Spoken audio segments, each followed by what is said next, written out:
maa ngi sérieux d'ailleurs seen liggéey bi ñu def ci liggéey bu rafet bi ñu def ba jox ñu ñun suñu terrain bi ci lañ tabax suñu jàkk ñun ñi am ay coona gars yi di leen recevoir ci tente yi à même le sol si suuf si lañ leen di teg ñu ne nag lii bi ñu xalaatee ñu ne lii mënul nekk ñun mënuñu dëkk fii ba pare des ginnaaw nit ñi ñu leen di faj ci suuf si donc ñu dugal leen si suñuy néeg suñuy chambre à coucher pour ñu faj ci nit ñi loolu la ñu bëgg a doxal ci xalaat ñu ne léegi ñu nar a dem di leen dugal si néeg yi wala di leen bàyyi si tante yi ñun nañu xalaat suñu pàcc bi ñu am ñu jox ñu ko ñu defar fi poste de santé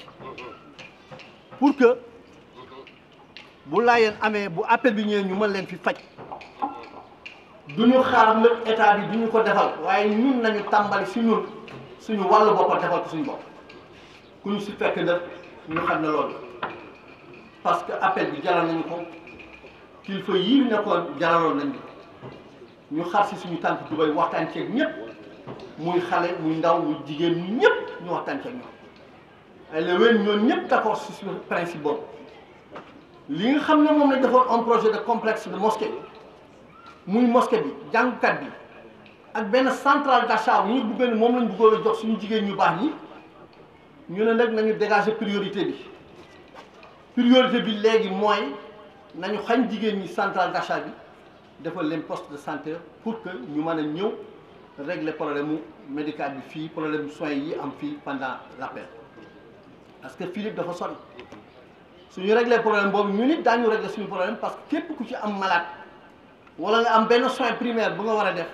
da ngay yagar fii ba Philippe te Philippe sori na kon nag xel yu rafet yi ñu ne kon nañ fi defal poste de santé mu jege ñu bu amee lu ñuy faju ñu njëkk faju ñu ubbi ko nag pour ñëpp amul xajj ak seen képp ku foo jógee boo ñëwee nga faju waaye ñun nañu tàmbali jël suñu xaalis def ci lañ ko waxee ñëpp jigéen ñi jox di joxe ñu mën ci góor ñi lool góor ñi tamit di joxe xale yi di joxe ñu commencé tàmbali defar suñu plan defar poste de santé bii tey ñu liggéey ci jusqu'à hauteur de 7 millions de francs boo xamee ni suñu xaalis la jëlewul si xaalisu kenn yéen a ko joxe yéen jigéen ñi góor ñi nekk fii yëpp ak xale yi ñoo joxe xaalis bi ñu tabax poste de santé loolu ku seet ba sa xel rafet nga xool boo seetee di nga xam ne loolu amul Ndakaaru Njaay bi amul Thiès amul Diourbel amul Fatick amul fenn ci Sénégal fudul Fuuta waaw Fuuta kese ñoom ñooy defar ay poste de santé te ñooñu boo demee ay Dembankaani ay Moudiri ay Bakel ay Séné ñi dëkk France mooy les immigrés ñoom ñooy jox xaalis bi doon di tabaxal ay poste de santé bu loolu weesu ñun ñii ñoo fi mës a tabax poste de santé yoo xam ne ñu ngi ko jël suñu xaalis boobu loolu lépp bëggoon respecter suñu credo mooy lan lépp loo xam ne ñun dañ ko soxla mënoo si kaa defar suñu bopp dañ koy defar mooy li tubaab bu wax ne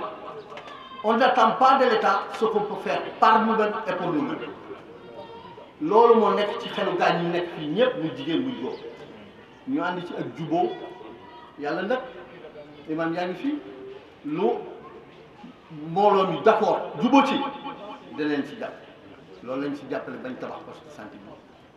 bi mettre ko en place ubbi ko ñu tudd ko Seyna Mandione parce que maam daan taxawoon nañ ci lool yàlla na yàlla yokk leer daañu xelal fu ñu daan toll mun nañu fu ngeen toll wax leen moom ak Cheikh Ousseynou yàlla na yàlla yokk leer ñu topp ci ginnaaw di leen doxalal loolu la muy suñu wéeruwaay fii ci dëkk bi te boo amee wéeruwaay yaakaar naa ne doo sonn am na yu bari yu ñu daan bëgg a def mais ñooñu ko daan tere parce que dañ nañ ne nekk fii ci à côté xëdu bi waaye suñoo mën a def yenn yi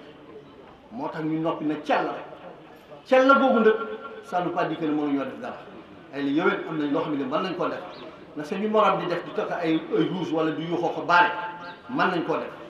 waaye da am lu ñu jiital dafa am lu ñu topp si ñoom loolu moo war waaye fan yi bi poste bi démarré ñu am une gestion yore ko waa comité de santé bee ko yor ñun yow ñu ak poste yeneen yi ñun suñu xaalis lañu jël teg ci war na ñoo mën a gérer suñu poste ça fait bientôt presque 4 ans ñu ngi koy gérer amul benn problème 2 mandats du comité de santé jàll fi le bilan a été positif ba ñu nii di def ay extension poste santé rek la woon ñu ngi def salle bucco-dentaire di ci def pour bëñ ñu ngi ni bëgg a defar tamit ay maternité di seet fu ñu doon échographie ubbi ko na pour ñëpp waaye nag pendant ce temps là am na yeneen i quartiers yoo xam ne nii ñoom xelaat nañu leneen ñu ngi dugg ay kanti ñu ngi abbi leneen ak yeneen waaye ñu xelaatuñu loolu dañu ne nañu créer le bien-être d'abord population bi ku la gën a mën a jaamu yàlla ànd ak wér googu la ñu samp nag nan nañ ñu defar poste de santé suñu bopp pour que ñun ñëpp ñu mën a wér mën a continuer suñu jaamu yàlla loolu ñu def ko nag xam nga nit ñi nag du sotti am borom dox na ba baax xamuñu nu mu demee parce que parfois day am problème d'argent ñun ñooy jël suñu caisse complété li ñu liggéey nii ñun ñooy jël suñu caisse di complété liggéey bu rafet bi ñu liggéey nag ay nit ñoo gis ñëw jàppale ñu fi waaye bi ñu la ñëw ba ñu jàppale booba def nañu dépensé nañ 7 millions pendant 3 années presque lu jigéen ñi desal seen dépense indi lu xale yi collecté seen biir indi ñun lu ñu amax néew indi ba ñu ko liggéey ñi ko doon liggéey tey ñu leen sax li ci wax bu ñu leen wareen fay 50 000 ñu ne ñu bàyyi leen ñu fay leen ñu 25 000 kooku ndimbal a ngi ci ndimbal boobu nag jubóo gi rek moo ko ay fi mu ne nii tey sotti na am borom ay nit jóge fële nag bëgg a ñëw ku ñetti poste de santé bëgg ko nangu ci ñun dafa man ni yow rek nga jënd sa poste de santé nga jënd sa kër wala nga jënd sa rajo wala nga jënd sa portable ci xaalis bu lew nga jënd ko teg benn samba boo jóge fële ñëw nag bëgg la force bu ko nangu su boobaa nooy def di nga jox jàmbaarloo moom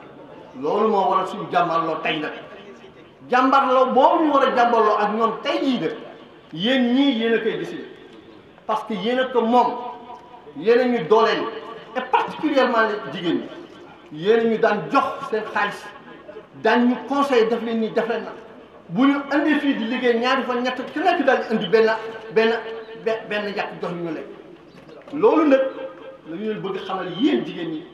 yéen góor ñi yéen xale yi lan moo ci seen xalaat tey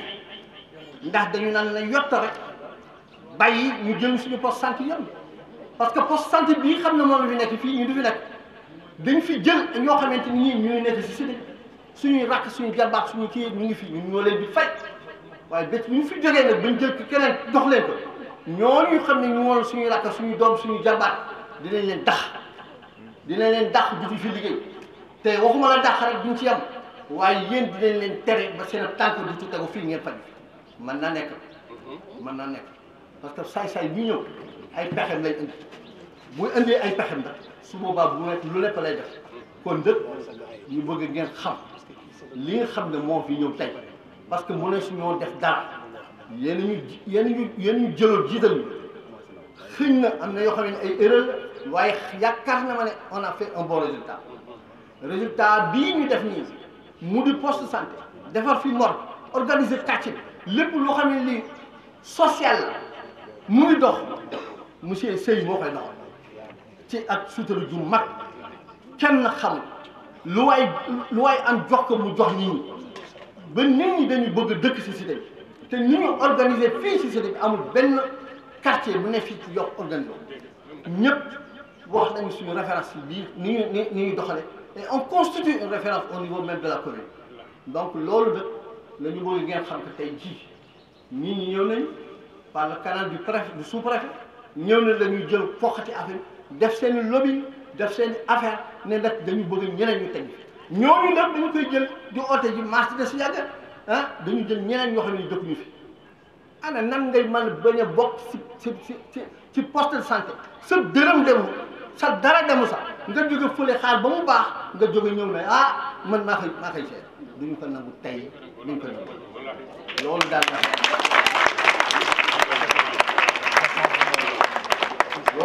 loolu moo wax nag man mi la engagé yéen ñii yéenay wax voilà yéenay wax yéen ñii yéenay wax ñun ñoo moom suñu tabax ñoom suñu lépp waaye bu fekkee ne bu ñu bëgg néewal dëgg bu ñu ëpp doole bu baax nañ jël seen i bagage seen i lépp seen i kaaka dindi yëpp yóbbaat fu mu nekk ñu bàyyi ñox suñu bâtiment bi man nañ ko utiliser à autre chose man nañ ko jox suñu jigéen ñi ñu def fa centrale d'achat man nañ ko góor ñi ñu def fa lu ñu fay def yaatu na trop ñu arrêté seen yëpp ñu yeggal suñu loolu daal moom mooy sama wax ci gàttal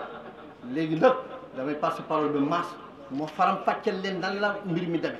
nan la seen assemblée bi demee bu ko waxee ba ñëpp xam ko su boobaa après ñu jox leen parole bi. am yàlla yàggal taxawaay parce que vraiment sonn na ci mbir mi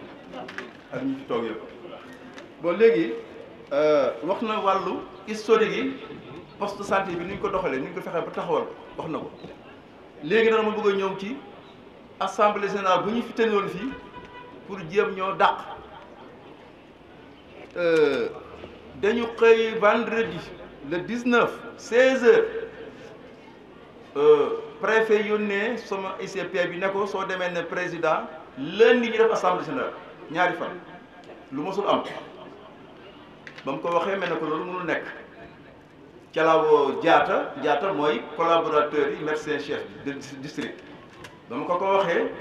dafa daw responsabilité ne ma daa xaama joxe numéro préfet nga oo ko préfet guddi woon na ma xaar ba la naan demee ma oo ko ba ma ko ooyee aussi di commencé di ko expliquer mu ne ma may ma dama nekk réunion dinaa la rappeler ma toog toute la journée ba 18h oo ma oo ko 3 fois uyu ma bàyyi ko message le lendemain comme dañu woote woon réunion fii avec les APEX yeeg waa Sicap Layène pour seet ni ñu doxalee assemblée bés bu ñu décidé dem assemblée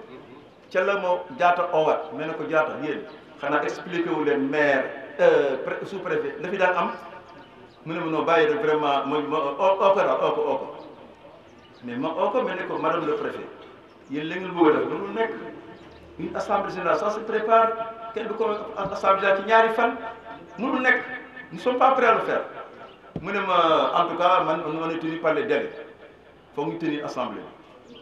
mais nag ñu mënul nekk mu ne ma kon daal ngeen ñëw wala ngeen bay ñëw ñu lañ ko tenir mais ne ko on prend acte ci laa ñëw informé gars yi bon le lundi kenn ñëwul mais man il fallait que me présente mu ngi convoqué 9h et est venu à 11h moins ma gis nag ñi nga xam ne kenn mosu leen woon gis ci poste bi kenn mosu leen am na ñoo xam ne bu ñuy ñëw sax ñii ñu nommé nii bu ñuy ñëw danañ laaj poste yi fu mu nekk xamuñ ko bañ ñëwee fees fee dell xam nga kan mu ne wutal ay chaire ñu toog ñu ñëw déglu leen mu def présentation expliquer comité de santé comité de développement sanitaire bu ñuy créé bu ñu remplace comité de santé yi expliquer ba pare ñema waa ñëpp jox animé ma seen i récépissé mais waa APEX rek ñoo des bloqué woon naa affaire bi sax parce que mais mun naa la may dérogation ñu ne loolu du ci dal bon bu mu waxee ba pare mu ne ko est-ce que mën naa wax mu ne ma waaw ma jóg mu ne ko préfet ñun de ni daan ko doxalee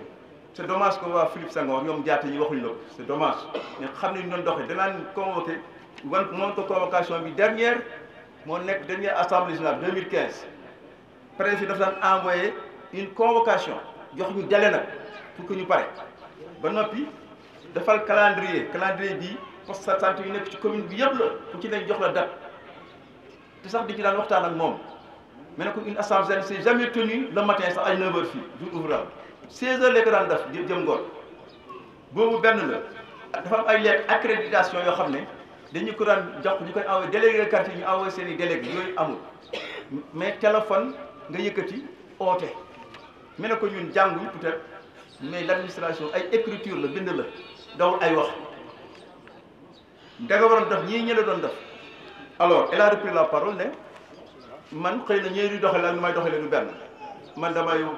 jël sama téléphone ooteeg yooyu ñu ne noon ci délai yi day wax naa jaata sax jaata moo may jàppale wax préparé seen ne ku soxla tel poste ñu commencé yëkkati loo xam ne buubu sama bagage dem sama yoon mais c'est après maintenant ñu on s'est réunis parce qu'on est responsable fii ay cuune new dëkkuñ fii il y a des ingénieurs administrateurs civils des anciens maires des anciens préfets ñu ngi fi ak ñeneen ak xale yu jàng alors ñu ne nag léegi on a écrit des correspondances adressé ko à la hiérarchie maanaam gouverneur préfet de Dakar ñu ko coiffé ak le médecin chef régional bu coiffé docteur Diop ak docteur Diop bi ñu nee ko lettre aussi le maire Abdoulaye Diouf Sarr bi ñu nee ko ñetti lettre benn bi dañ ko demandé audience beneen bi ñu bind ko lettre en tant que maire beneen lettre bi nag ko beneen lettre en tant que ministre parce que y a ñaari institution la yu utile mais kenn na ko diriger waaw ministre de la santé. alors bañ ko joxe ba tey jii Abdoulaye Diouf Sarr réagir xamuñ nag lu tax ba léegi réagir mais on sait que ñu yëg na ko bon bëgguñ ci sori nag foofu sa xëy na l'avenir dinañu wax. alors léegi le préfet keroog bi ñu defee assemblée bi la ICP bi ñëw sama kër indil ma benn bout de papier xam nga kooku respecté nit un bout de papier boo xam nga lan la ne ko daal soo demee ne ko ay kii fu ni dañ ko def passation le 6. alors ma xool ko mel ne mais kii ma denc ko ba mu jotee correspondance dañ ko envoyé le 30 xam naa dafa seetaat boppam wala ñu wax ko bopp ca la defaat beneen kii accompagné ko une lettre là au moins c'est administratif bon ñu jël ko denc bañ ko jotee aussi te ba mu koy jox dafa jot suñu lettre ba pare doo ko bind le 30. alors maintenant ñun duñ dem passation parce que yëf yi xam nga lu muy niroo le 6 ñëw na fii dégg naa pour la passation ànd ak le bureau bu ñuy fal mais ñooñu dégg naa def mu ñuy def passation bi xaw ma ne lu tax bon moo tax ñu ne leen il faut ñu informer leen ni ko Mbengue wax ngeen xam nu mu demee parce que duñ nettali kenn duñ sosal kenn ngeen xam nu mu demee nag c'est ban décision lii di jël. est-ce que da ngeen nar a bàyyi lii ñu tabax parce que lii ñu tabax si bi dawul bâtiment bi rek de dañ ko tabax def extension pour salle bucco-dentaire matériel bi ci nekk yëpp ñoo ko jënd ci caisse association bi ak caisse comité dërëm mi kenn dugg ci même matériel bu fi nekk mobile fi kii bi ba Macky Sall demandé am ministre mu envoyé matériel lañu envoyé moto sax 1 million il a fallu que ñu dem ci mécènes yi ñu remercier au passage Taïf Sarr tous les meubles du bureau bi mooy ko jox yu ci def ñoo ko jënd donc defuñ fi dara ba noppi terrain bi ñoo ko moomal seen bopp kii wax na ko ñoo ko moom lépp d'attribution mu ngi ak man donc léegi nag bu fekkee dañ xaar nag léegi ñu jaar ci suñu kaw dem décision bi daal lu ko Mbengue waxee assemblée bi ñu ngi ko moom jël leen parole on vous enregistre ngeen wax lu ne seen xel en tout cas ñun pare gu la bi pour le moment daal loolu la ci wax daal en attendant votre réaction. lu décider seen affaire nañu jël seeni bagage avant ñu continuer. asalaamaaleykum wa rahmatulah. di jégalu kàddu yu ñuy yëkk seen kanam di sant sunuy waajur bu baax di leen ñaanal itam yàlla guddal seeni fan yàggal leen fi boo amee ay waajur yoo xam ne góorgóorlu nañ defal la loo xam ne yow mënoo ko def parce que léegi bu doon ñun rek la ñun xale yi duñ ko taxawal dañ ñëw sunuy waajur ut ay kër dugal nu si ñu ne déet ñu ut foo xam ne tey jii njaboot gi fa la ñuy fajoo kon waajur yooyu dañ leen di ñaanal yàlla yàggal leen fi guddal seeni fan defal leen jàmm lépp loo xam ne sonn nañ ko cité bi rek yàlla na ko sunu borom ful def ko aw yiw defal leen ko sunuy waajur yu jigéen ay jàmbaar lañ lii fii rek la amul fenn loo xamante ne tey état moo waroon taxaw def ko ñun ñu ñëw xaar nu état sunuy waajur jénn lii ne seeni poos sunuy yaay ñi cité bi yëpp tey ñu taxawal lu mel nii kon defe naa lii war mooy ku mën a ñëw rek nga nekk ci ginnaaw ñooñu jàppale leen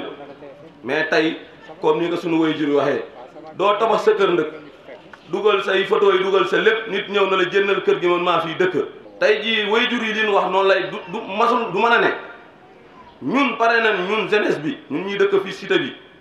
lépp loo xam ne tey jii waajur yi sonnoon nan ci ba tey yàlla def loolu sutti ñun du nangu keneen di jóge fële sa àll ba tey ngay ñëw di wañ seen loxo ne da ngay jël loolu ñun war nu ko seetaan kon loolu dama ciy oo samay morom yi nekk cité bi ñëpp na ñëpp jénn ci lii biñ koy liggéey man yàlla dafa def ma toog réunion kër tontoo seeni ñuy wax waxi carreleur mu ne man ab carreleur laa dama dëkk cité bi kon tey jii lépp loo xam ne dañ koy def cité bi te nga dëkk fi war nga dugal sa loxo ci loolu ma ñëw jël sama doole sama kàntan dugal ko ci àndoon ak ñoom ci liggéey bi kon fekk naa ci lu bari kon tey bu mbir mi demee ba tollu fii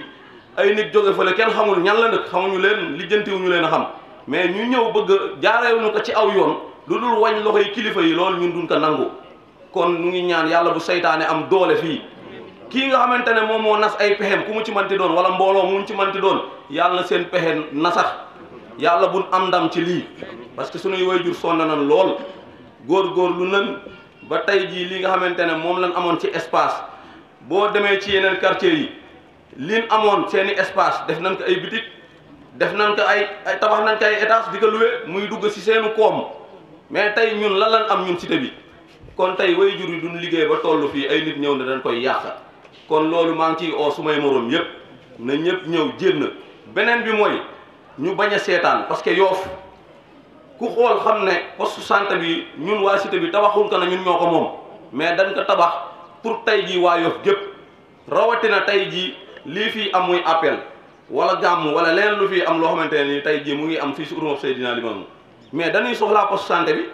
kon tey jii defuñu ko rek ngir ñun mënoon nañ ko def na ñun ñoo fii fajoo mais mag ñi biñ ko defaree ba pare bii ñuy def première réunion bi maa ngi toog dan oo waa APEX 2 oo waa APEX 3 ñëpp ñu oo leen boole leen si kon yaatal nan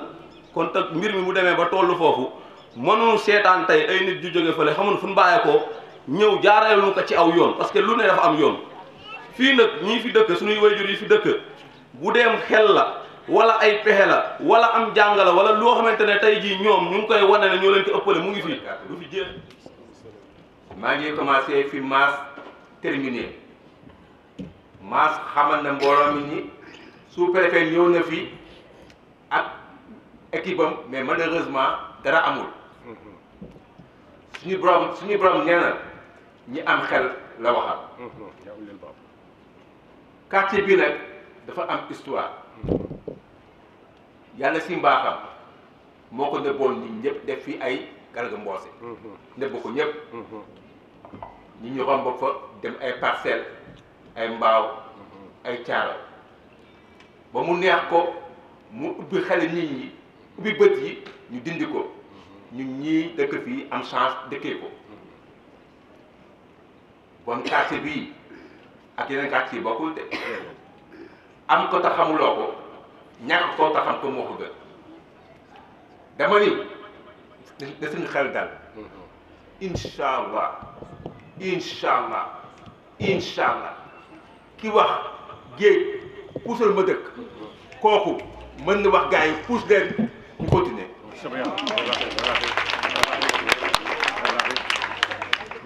bon nag li ma bëgg mooy équipe bi fi nekkoon di liggéey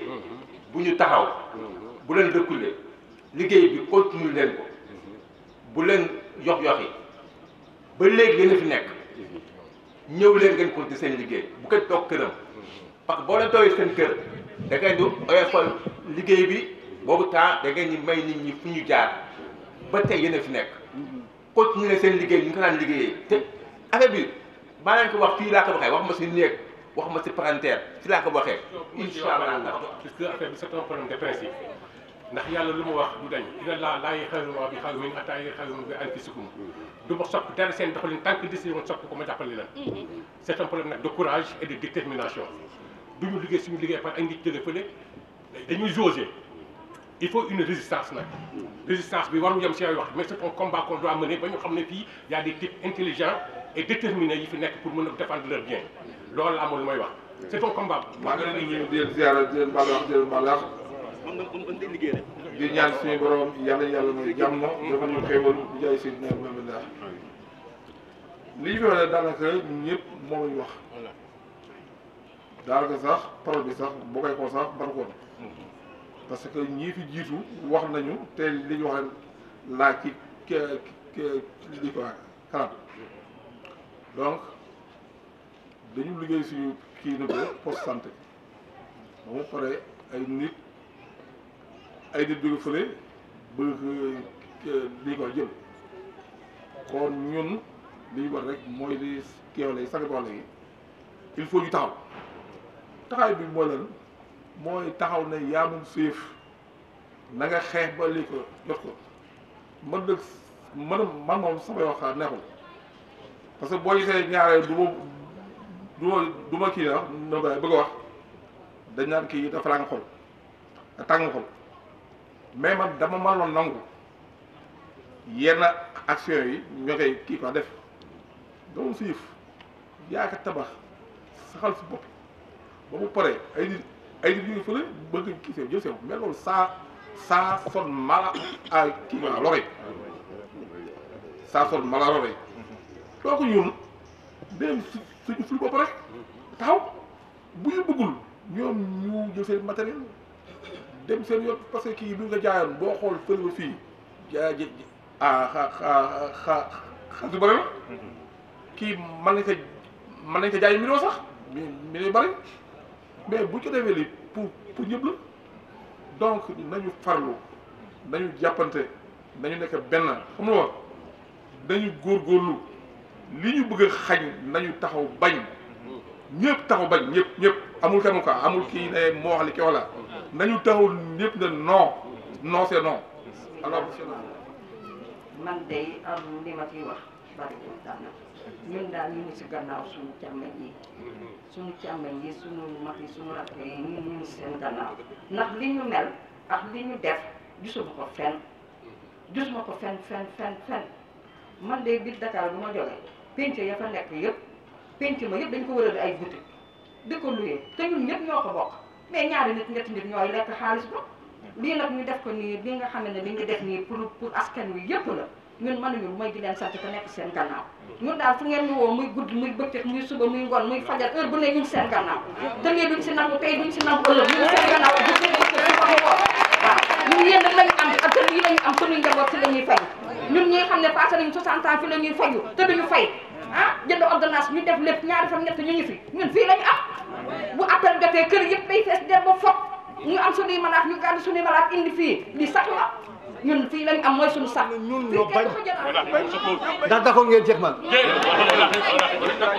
ñaareel bi moo di ñi fi nekkoon di liggéey nañu continuer liggéey ndax d'accord ngeen ci ñetteel bi dinañu ñëwaat nag ci Traoré nee na combat la dañu doon seet ba xam bu ñu nooyee ñu dolli dugal bu ñu nooyul nag ñu arrière waaye dañuy door a tàmbali kon nag tàmbalement boobu ñu war a def nag ñun nañu dëgër fu ñu oowe góor jigéen xale ndaw ñu ñëw fu ñu oowe góor ndaw jigéen yëpp ñu ñëw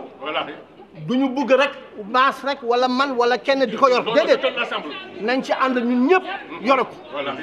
loolu nag buñ si continuer li ñu bëgg dana am li ñu bëgg mooy lan yoraat suñu poste santé def si li ñu si bëgg kon nag ku am kudd doo la leen baalu àq dañuy dellusiwaat rek di leen expliquer lu waral assemblée bi ñu taxawal ko tey lu ko waral nag suñ ko leeralu nit ñi duñ xam suñu fii bërëb bii comme nu ko suñu kii maam Cheikh expliqué léegi rek fii ay janji leen ak ay Garga Mbossé ñoo fi nag dara amu fi woon yàlla dogal ci kàttanam ak ci barke kii tëdd fii si naan Limaamu Laay ci barkeem lay ñu may jox fii di ci remercier au passage waa APEXI di ñaanal maam Raan yàlla na yàlla yokk leeram parce que daf ci xeex ba sonn bu doon loolu moom yu fi dina sooxe yàlla na yàlla yokk dem moo tax ñu ne bañ taxawalee cité bi ne ko tuddee waajuram Seydina Mandione Laye radiyallahu taala anhu loolu doyul poste santé bañ paree aussi ñu ne ko joxaat tur bi poste santé bi nag moo waral lépp ñun terrain yi bu ñu ko joxee dañ ne woon nañ ko def juma jàkka ñu fab jàkka ji tabax ko mu des espace ñu ne ko jël def fi centrale d'achat wala ñu def fi ay cantine wala ñu def fi benn école de formation wala def fi leneen pour njëriñu xale ak njaboot li mais ñu dem ba ci biir ñu toog waxtaanaat suñu biir parce que nous sommes une association organisée chaque fin du mois dañuy réunion waxtaanee affaire cité bi lu demee ni mbiru santé lu demee ni mbiri assainissement ak sécurité ki leneen ak leneen ñu toog ba ñu réfléchir waxtaan ci ñu ne ah Philippe Senghor de dafa sori te Philippe Senghor léegi attanatul population yi parce que nit ñi dañ jógee ba Parcelles Assainies di jógee ba Grand Yoff di fi ñëw di faju si xam naa suñu mënoon a poste santé fii dina soulager population yi parce que da ngay xool koo xam ne xale buy fon nii rek daal di gaañu nga obligé jël taxi yóbbu ko ba Philippe ak yeneen alors ci lay nag ñu woote ci jàkka ji ne lu waaye am na ko indi ñëpp ku nekk génn sa kër daal di ñëw joxe la nga am ñu def suñ fondation bu ñu defee suñ fondation ba pare ñu laajaat def élévation ba pare ñu soufflé parce que laaj dafa neexul te jamono laaj dafa yombul te jamono dafa neexul bu ñu toogee ba soufflé ñu laajaat def suñ dal presque daal pare woon na soxna si nekkoon maire Oumy Khayri Gueye Seck ne daal lii du ko seetaan mu ne ma yéen suñ ñëpp quartier yi meloon ni yéen maire yi duñu sonn parce que lii ñun ñoo ko waroon def wala état bi mais lu man dinaa ci dugal sama loxo wax dëgg ci la def dem ci finition bi ak affaire yi quincaillerie rek affaire électricité yooyu yëpp mu àggali ko vraiment ñu ngi ko ci gërëm di ko sant au passage. alors bañ ko defee nag léegi ba poste bi taxaw alors léegi parce que ñun ñaari problème moo taxaw ñu tabax ko benn bi mooy lu ma leen wax léegi affaire soins primaires yooyu beneen bi mooy appel Seydina Limamou Laye dañ naan seet fii ci kuuri jàkka ji ñu fiy def ay tentes ñu fay faj nit ñi dans des conditions yu doy waar ñu ne nag léegi su poste bu paree mooy remplacer tentes yooyu moo tax yàlla def na ci jàmm depuis 2013 ba léegi ñu ngi consulter deux jours appels yëpp ba ci 3e jour bi gratuitement bii passé ne yoruma statistique yi mais consulter les plus de 300 personnes donc loolu moo taxoon a jóg poste santé bi ba fii yàlla dogal ko léegi nag bañ ko tabaxee ba pare denne du pour ñun waaye pour Yoff la waa cité yu ñu wër yi nga xam ne poste moo leen polarisé ñu ne leen yëf yi kat ñoo ko tabax waaye ñun ñëpp a ko bokk ñëw leen ñu bokk liggéey alors bañ war a tenir assemblée générale bi nag le 2013 ñu ne leen gestion mën na ñëw boole leen ci bureau bi boole leen ci liggéey beeg yëpp mais nag la gestion là dañ koy bàyyi cité bi donc le président et le trésorier parce que ñu mën a xam fu xaalis parce que poste santé yëpp ya nga gis Sénégal ci bëree bëri ñun suñ koy xëccoo lekk kaay xaalis la te ñun fii yooyu amu fi ñun dañoo sellal au contraire suñu xaalis moo ci dugg ñu ne ñu yéen daal ay la yóbban amul benn problème ñu ngi seen gannaaw lu ngeen def noonu la ba ñëwee ci assemblée bi aussi préfet ne yéen assemblée bi mën na bañ a yàgg dem leen ngeen concerté wu xoolal di waxtaan su ngeen juboo ngeen ñëw ma valider su ngeen jubóowul nag ñu passé au vote mais day ñëw assemblée bi yàggul ça s'est passé exactement ni ko yaakaare woon 2015 ba mu ñëwee aussi c'était la même chose mais bii nag ñu changé comité de santé yi par des comités de développement sanitaire bon texte sax soo koy xool presque benn la lu ci utee kay mooy les maires yu nekk au Sénégal yëpp ku ci nekk fa nga nekk yaay coiffé sa comité de développement sanitaire yaa ci am mainmise léegi ñu war a tenir une assemblée préfet oote woon na ça fait plus de bientôt 2 mois benn séminaire pour di expliquer affaire yi mais boobaak léegi amoon na temps pour oote assemblée dafa ko mais mu xaar ba le 19 à 16 heures mu oo sama ICP ne ko dem neel président lundi dañuy renouveler foofu mais ne ko loolu mënul nekk ñaari fan assemblée kooku mënul nekk alors léegi ma oo Diatta moo nekk Philippe Senghor du collaborateur docteur ba léegi mu ñëw mu ne ma non maa ngi lay jox numéro nga oo ko ba ma ooyee préfet aussi la mu ma wax dama koy résumer rek wax na ma carrément ne daal dafay tenir assemblée lundi ñu ne ko d'accord on prend acte lundi mu ñëw ak gàngooram am ñoo xam ne ñoom ne fii pour préparer wu ci assemblée bi ay quartier ñi nga xam ne kenn mosu fi taxaw fii am na ñu doon ñëw ci poste bi ko danoon laaj fu poste bi nekk donc ñun xam ne c'est un coup monté parce que sinon danañu teel a averti ñu jël suñu disposition mais ba ñëwee assemblée bi ñu ne préfet bi man rek a ñëwoon de gars yi kenn ñëwul mais il fallait que ma ñëw communiquer ba mu ñëwee nee naa ko xëy na suñu jàng soriwul mais l'administration ay bind la ay écriture la dawul ay parole dawul ay téléphone ak yooyu ma woon ko benn convocation bii l'ancien préfet bu tenu l'assemblée générale du 2015 23 septembre 2015 daf ñu envoyé une convocation ak benn date boo xam ne délai la boo xam ne daañ ko mun a daañ ci mën a pare defar assemblée bi ba noppi mu envoyé benn calendrier bi pour wax poste bu nekk kañ ngay def ko defoon en collaboration avec les présidents du comité de santé te it benn assemblée mosuñ ko fi tenir à 9 heures le matin ñëpp le soir ko naan def su fekkee jour ouvrable la donc mel na ko loolu ngeen bëgg a def loolu mënul nekk ci la jël parole ne man kat xëy na ñuy liggéey man du ma liggéeyee noonu je préfère woote bon yéen sax d'ailleurs mun naa leen defar dérogation comme indiwulee seen kii comme ça ngeen indi seen ay papier ngeen ñu commencé ngeen bokk ni ne ko loolu mënul nekk ca léegi indi seen isoloir ak seen urne daal di defar seen kii man ma dem sama yoon bàyyi leen fa ma dem sama kër toog ñu envoyé un petit bout de papier que ne dañu war a def passation de service le 6 un bout de papier boo xam ne y a rien d'administratif ma garde ko waxuma dara ñu envoyé ñu ne nag léegi bu ñu réunir ci cité bi ñu ne nay def benn correspondance envoyé à toutes les autorités gouverneur jot na préfet de Dakar jot na moom ci boppam dafa nekk ampliation jot na le chef du district docteur Diop jot na le chef du service régional bu coiffé docteur Diop jot na le ministre Abdoulaye Diouf Sarr jox ne ko ñetti lettre benn bi lettre pour demande d'audience la benn bi lettre la pour xamal ku la xew beneen bi lettre la en tant que ministre il est vrai que ñaari institution yu utee la mais moom moo leen coiffé ñu envoyé leen donc yëg na ko parce que non seulement jot na lettre yi mais ses collaborateurs wax ne ko donc léegi lu waral na mu toog ba léegi waxu ci dara ñun loolu moo ñu xaw a jaaxal mais nag du ñu accuser kenn mais daañu teey ba xam lan la réellement donc moo waral léegi assemblée générale bi ñu woote tey jii c'est pour informer les populations parce que ñoom ñoo ci defoon seen xaalis ñoo ci sonnoon léegi nag lu population yi wax rek mooy am moo waraloon jotaayu tey bi nii waaw parce que mun wax loolu injustice la te duñ ko jox keneen koo xam ne il est profane mu ñëw di ko yàq te luñ ci attan def xam ne ñeneen ñi attanuñ ko def ñun xam ne ko ñun man mii amoon naa